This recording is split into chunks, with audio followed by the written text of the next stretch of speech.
John Wick Chapter 4. So it starts off right where 3 left off. So John Wick's in the sewer with the Bowery King and he's trying to get his freedom. One way out, one way or another. And this movie is fantastic. Everything about it I loved, and it's an awesome 3-hour action epic. It just delivers on every front. And it really introduces new characters, but it really humanizes them. So the main two people, or the two hitmen that are hunting John Wick, you have Kane, then you have Tracker. And Kane, they really flesh out, humanize, give him certain scenes to really just flesh out his character. You understand where he's coming from. And he's played by Donnie Yen, so of course he's likable as fuck. And then Tracker, who has a dog, who you understand where he's coming from and why he's doing what he's doing, is he has a money goal he's looking for. So he's doing these jobs to get a certain percentage of money he needs, or an amount of money he needs. And it's perfect. And, Keanu Reeves is 100% this character. Like, you look at this character and it's like, okay, that's John Wick. It's perfect in every way. And so just like watching it, there's, you can tell what there's certain scenes in the movies, you can tell what inspired certain scenes. So you have at the end John Wick's trying to get to the matriarch to challenge him to a duel, because that's his way out of this movie. Is if he challenges Bill Skarsgård character to a duel, he can win. Or it's a way out. He either lives and it's a way out, or he dies. It's a way out. But the last hour is him trying to get to this location, and everybody's coming after him. And there's a point of view section of the camera, not point of view, but profile of this character who's talking on a microphone, who's telling all the players, hey, John Wick's at this location, go get him. Oh, John Wick beat everybody.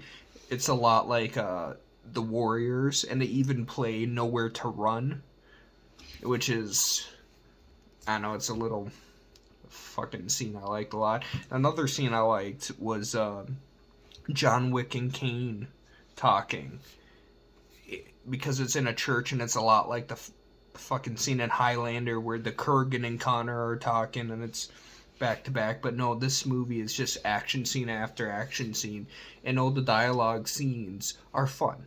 They're quick, they're snappy, they get to the point, they tell you exactly what you need to know, and they're just moving.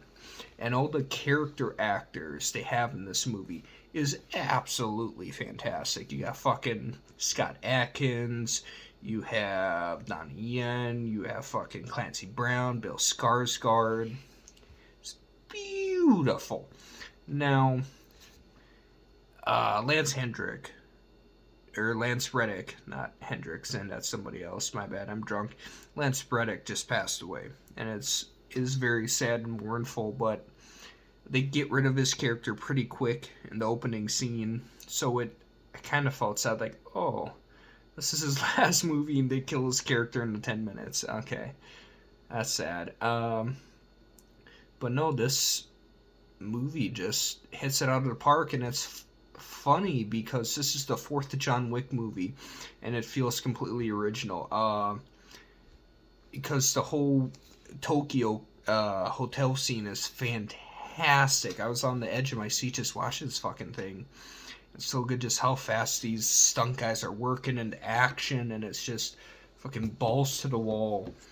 And it's awesome. It's like, I like how kind of studios are realizing, okay, we're putting out nothing but like fucking superhero movies, or like fucking like Fast and Furious sequels, where everything just kind of CGI splooge, and we're not really pushing the envelope, right? We're not trying to innovate anything, we're not trying to make anything big or epic anymore, or really trying to bring spectacle to film. Where John Wick, it's by stunt guys with stunt guys to bring us the best action possible, and it's really just shows, and it's so good. And this is a fitting chapter in the John Wick saga. So, like, no spoilers, but this movie is fantastic, and it really just shows the physique of the character. And granted, John Wick doesn't say a whole much. You know, they establish his character in the sequels, and this is the type of sequel where you can do a shit ton of action with very, limited or minimal dialogue, because his character set, the plot's in motion. We don't need to dwell on anything. Let's move, move, move, move, move.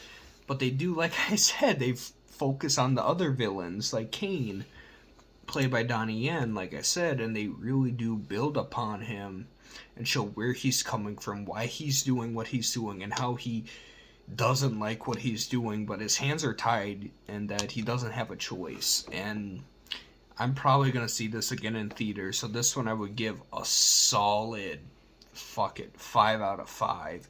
Go fucking see it on the biggest screen you can.